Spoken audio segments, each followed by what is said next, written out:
Sahabat-sahabat Kristus, salam jumpa dalam acara Sabtu Sarapan Bersama Tuhan. Adapun menu sarapan hari ini diambil dari Ibrani pasal 9 ayat 13 dan 14. Sebab jika darah domba jantan dan darah lembu jantan dan percikan abu lembu muda menguduskan mereka yang najis sehingga mereka disucikan secara lahiriah, betapa lebihnya darah Kristus yang oleh Roh yang kekal telah mempersembahkan dirinya sendiri kepada Allah sebagai persembahan yang tak bercacat, akan menyucikan hati nurani kita dari perbuatan-perbuatan yang sia-sia, supaya kita dapat beribadah kepada Allah yang hidup.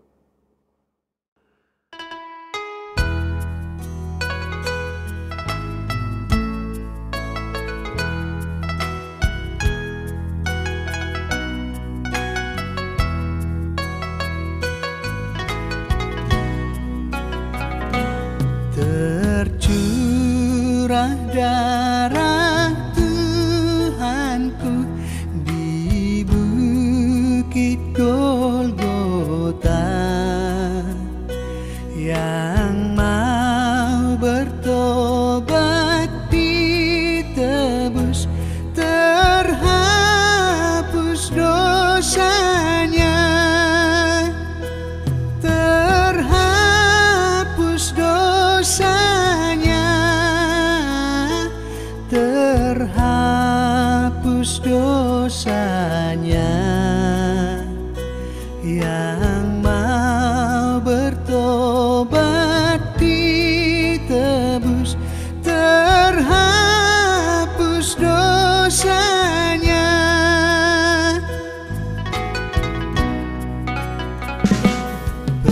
Penyamun yang di sisinya diberi anugerah,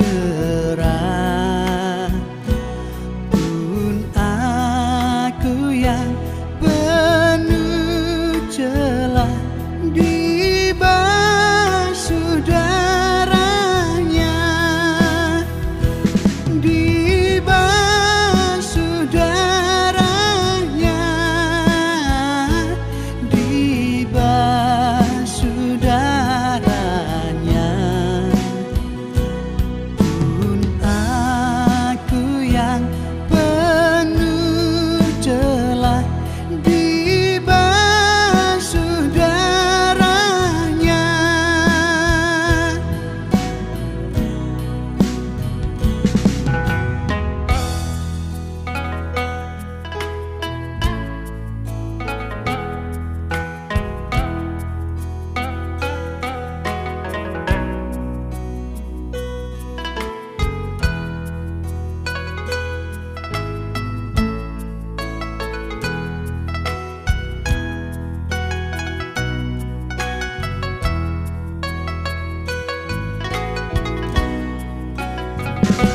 Ya anak domba, darahmu tak hilang kuasanya, sehingga selamat umatmu dan suci selamanya, dan suci selamanya, dan suci selamanya, sehingga selamat umatmu dan suci selamanya, dan suci selamanya.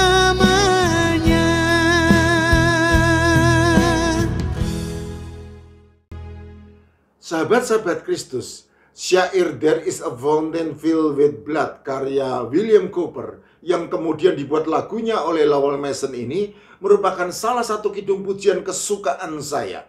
Lagu sederhana dengan syair yang penuh makna ini sudah diterjemahkan oleh Yayasan Musik Gereja dan tercantum dalam kidung jemaat nomor 35 dengan judul Tercurah Darah Tuhanku.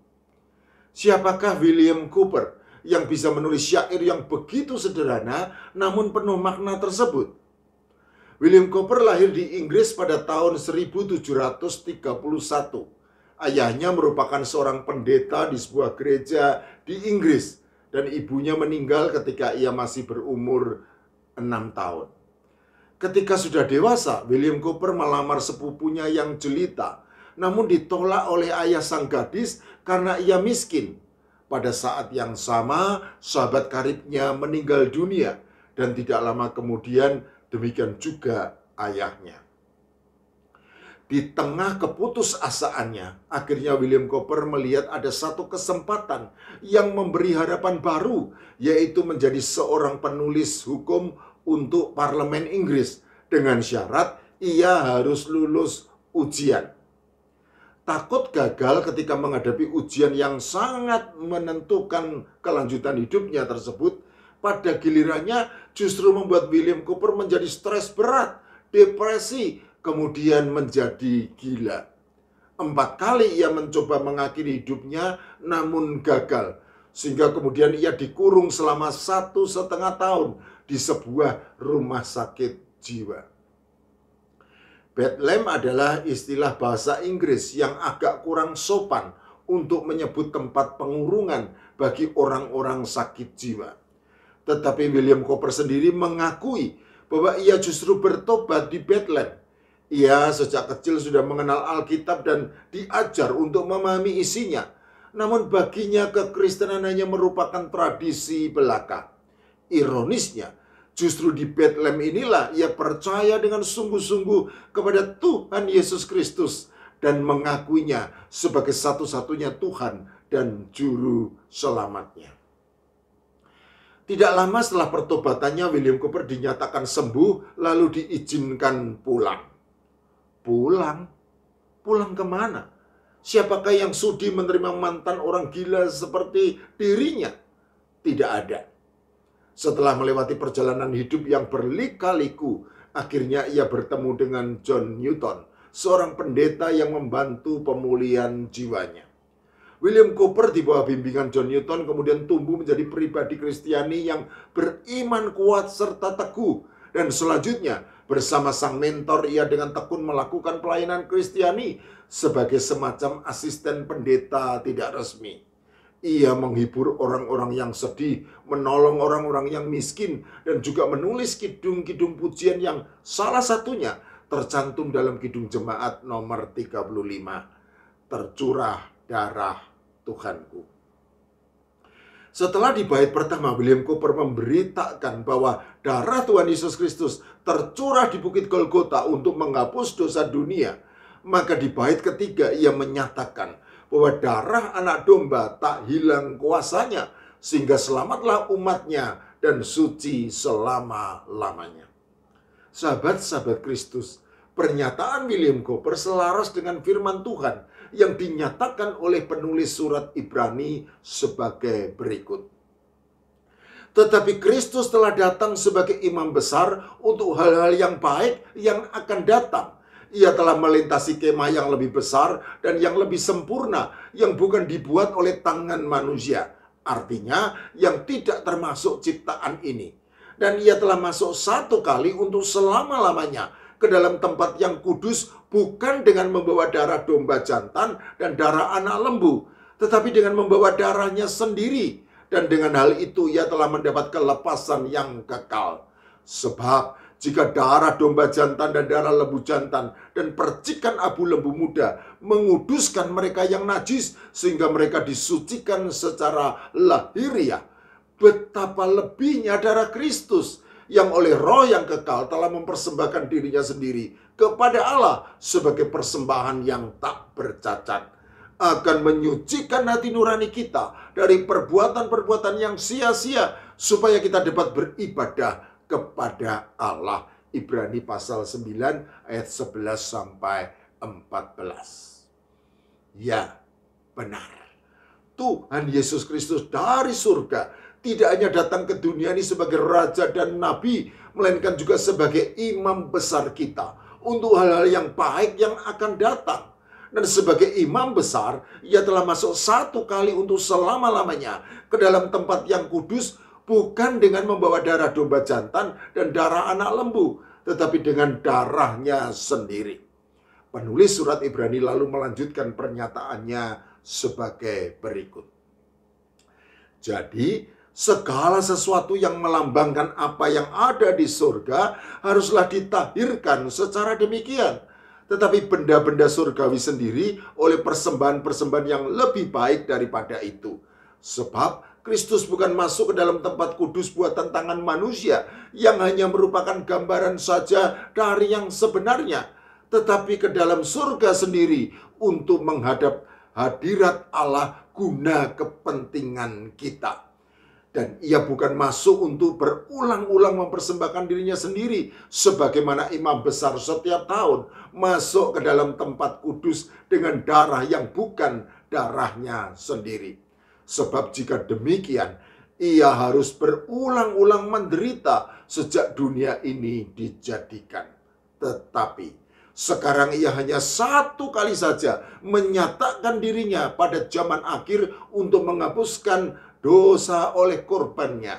Dan sama seperti manusia ditetapkan untuk mati hanya satu kali saja dan sesudah itu dihakimi, demikian pula Kristus hanya satu kali saja mengorbankan dirinya untuk menanggung dosa banyak orang.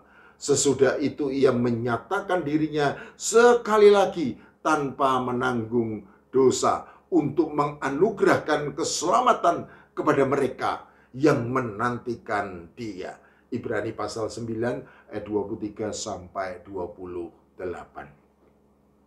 Sahabat-sahabat Kristus, sejatinya Tuhan Yesus Kristus adalah anak domba Allah yang telah mati di kayu salib di Golgota menjadi korban bagi kita, orang-orang berdosa.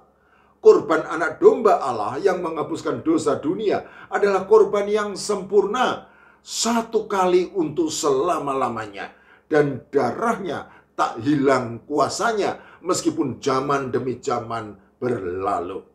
William Cowper telah dipulihkan hidupnya oleh penebusan darah Tuhan Yesus Kristus, dan ia kemudian memuji dan memuliakan Allah dengan hidupnya. Tercurah darah Tuhanku. Ya, tercurah darah Tuhanku. Tidak hanya untuk William Cowper, tetapi juga untukku, untukmu, dan secara khusus untuk kakak iparku, Tan Jun Lim, yang akhirnya bersedia untuk menerima Yesus Kristus sebagai Tuhan dan Juru Selamatnya.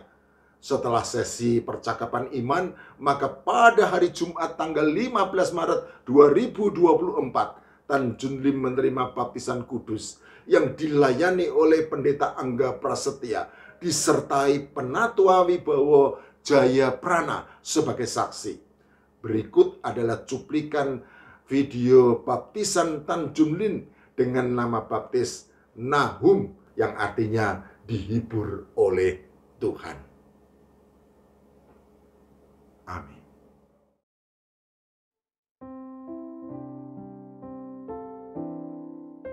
Doa untuk Om Lim.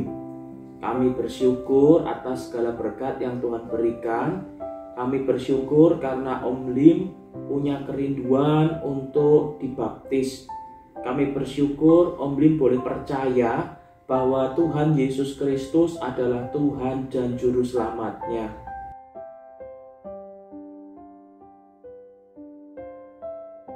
Nah, Bapak Ibu Saudara sekalian, pagi ini kita akan bersama-sama menyaksikan satu peristiwa besar di dalam kehidupan keluarga Bapak Lim. Ketika sudah sekian lama keluarga merindukan Om Lim dapat menerima Kristus, maka pada saatnya Roh Kudus berkarya dan membuka hati serta pikiran Bapak Lim untuk bisa menerima Kristus, dan kita bersyukur karenanya. Sekarang akan dilayangkan baptisan kudus bagi Bapak Tan Jun Lim.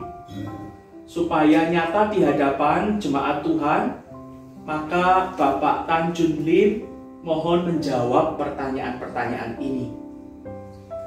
Percayakah Bapak Tan Jun Lim kepada Allah, Bapa Pencipta dan Pemelihara kita, kepada Yesus Kristus anaknya yang tunggal serta juru selamat kita, dan kepada Roh Kudus yang membaharui hidup kita.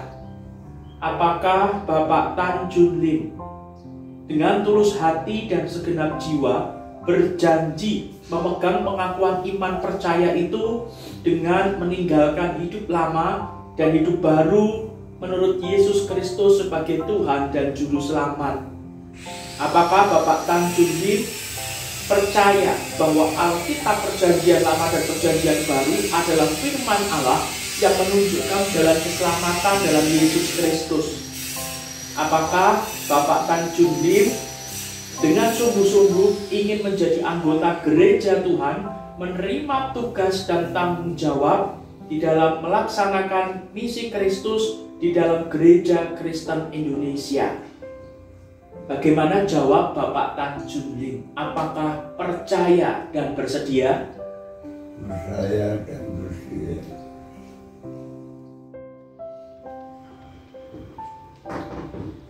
Bapak Tan Jun Lim, aku membaptiskan engkau dalam nama Bapa, Anak, dan Roh Kudus. Amin. Amin. Marilah arahkan hati kepada Tuhan dan kita mohon berkat-Nya.